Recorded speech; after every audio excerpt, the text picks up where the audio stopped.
नमस्कार दोस्तों, राधे राधे। आज मैं आपको विनायक चतुर्थी की कथा सुनाती हूँ।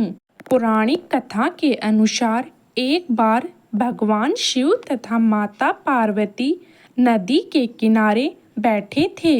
वहाँ माता पार्वती ने भगवान शिव से समय व्यतीत करने के लिए चौपड़ खेलने को कहा।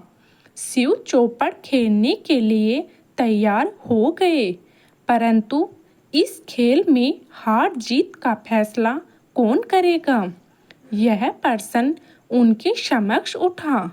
तो भगवान शिव ने कुछ तिनके एकत्रित कर उसका एक पुतला बनाकर उसकी प्राण प्रतिष्ठा कर दी और पुतले से कहा, बेटा, हम चौपड़ खेलना चाहते हैं, परंतु हमारी हार जीत का फैसला करने वाला कोई नहीं है। इसलिए तुम बताना कि हम दोनों में से कौन हारता है और कौन जीतता है। इसके बाद भगवान शिव और माता पार्वती का चौपड़ खेलना शुरू हो गया। यह खेल 3 बार खेला गया और संयोग से तीनों बार माता पार्वती ही जीत गई। खेल समाप्त होने के बाद बालक से हार जीत का फैसला करने के लिए कहा, तो उस बालक ने महादेव को विजय बताया। यह सुनकर माता पार्वती क्रोधित हो गई और क्रोध में उन्होंने बालक को लंगड़ा होने, कीचड़ में पड़े रहने का श्राप दे दिया। बालक ने माता पार्वती से माफी मांगी और कहा कि यह मुझसे अज्ञानतावश ऐसा हुआ है। मैंने किसी द्वेष भाव में ऐसा नहीं किया। बालक द्वारा क्षमा मांगने पर माता ने कहा, यहाँ गणेश पूजन के लिए नाग कन्या आएंगी। उनके कहे अनुसार तुम गणेश व्रत करो।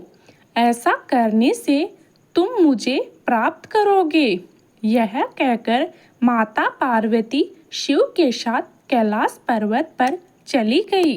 1 वर्ष के बाद उस स्थान पर नाग कन्या आई।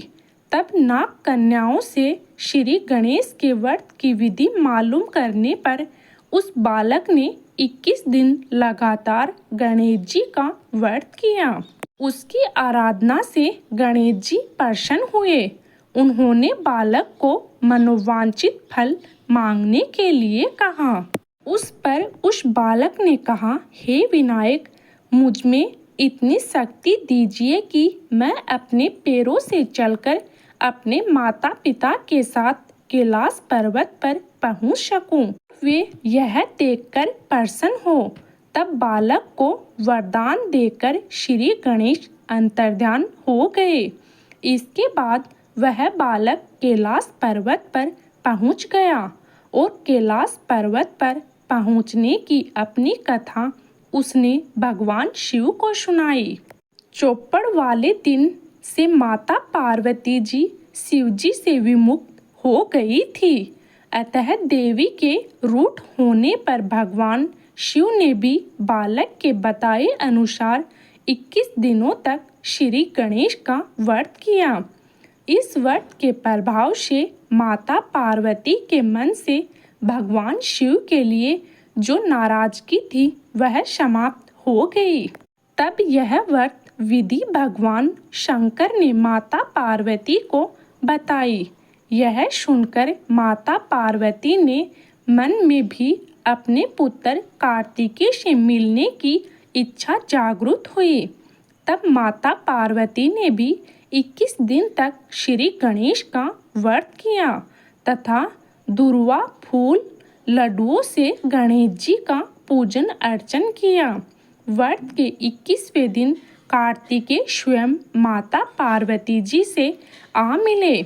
उस दिन से श्री गणेश चतुर्थी का यह व्रत समस्त मनोकामनाओं की पूर्ति करने वाला व्रत माना जाता है।